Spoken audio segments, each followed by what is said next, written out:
the Light of the North, the municipality of Liloan. Along its coastline, there's a spot called Silot, where a whirlpool is created by the ebbs and flows of the waters from the bay. This phenomenon is called Lilo in Cebuano. Because of this, the town was known as Liloan, meaning a place where there is lilo. Despite being known for its beaches, nestled within this municipality are various historical places that dates back as far as the Spanish colonial period.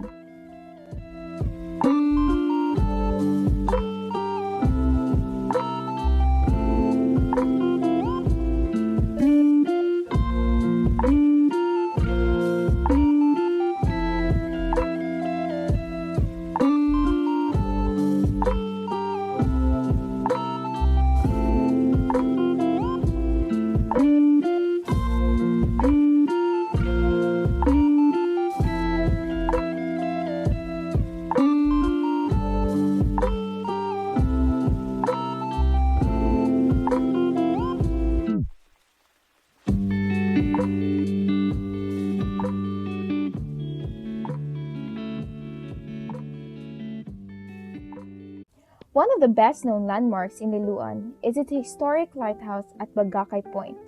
The original lighthouse was built in 1857 by the Spanish toll and remain in active use today.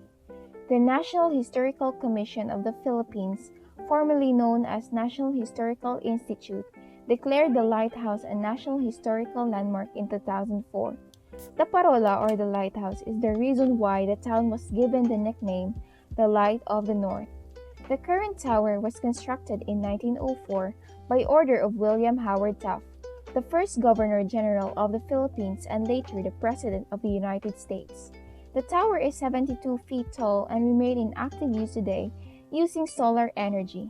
The lighthouse is situated on an elevated area in Barangay Catarman, Liloan, overlooking the Mactan Channel, started providing guidance to ships passing into the channel on April 1, 1905.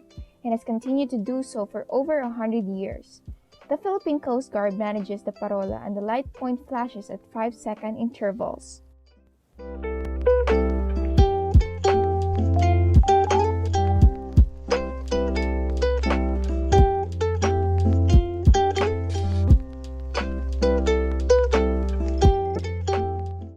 Liloan's Bantayan sa Hari, a forgotten historical treasure that is located few meters away from the lighthouse. The Bantayan sa Hari was built around 1857. In the early part of the 17th century, Moros pillaged Liloan, sending residents fleeing for safety to Danao, when Moro raiders concentrated their attacks on Cebu's north. The Moro raiders turned their attention to the north after the southern Cebu towns' effective defense of their territories. The raiders not only divested local residents of goods, people were also snatched for slavery. The watchtower is now left to ruins and rubble. Only its base part remain.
The Parish Pastoral Center was built in 1970s. It is located behind the San Fernando Rey Parish and is facing towards the sea. It was first used as a reception for weddings and meetings. Currently, the structure is used as the living quarters of the priest.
The San Fernando Rey Parish is one of the oldest structures in the town of Liloan.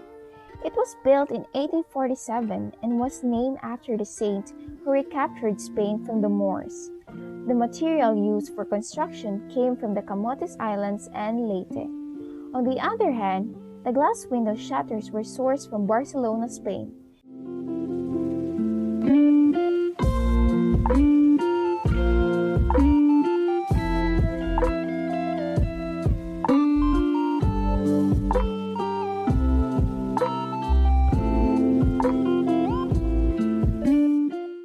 It is the only church on the island that faces west.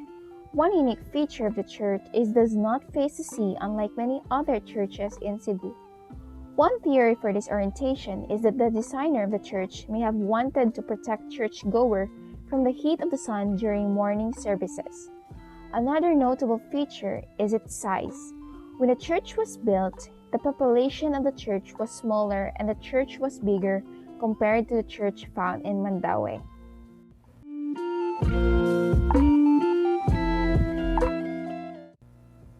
The World War II may have left scars on people's lives and damaged vital infrastructures, but has also left behind some man-made wonders in Liloan, such as limestone caves that were used for hiding during the war. One of these wartime caves can be found in Barangay San Vicente in the mountainous area of Liloan, Cebu, Philippines. There is an infamous and mysterious man-made cave which is said to have contained awful but crucial stories about the history of World War II Philippines during the inhabitation of the Japanese colony in the so-called the Pearl of the East, which is the Philippines. The cave was ironically treated as a place for doing illegal things in leisure time, rather than a place of reflection of what sufferings our ancestors have undergone in their time.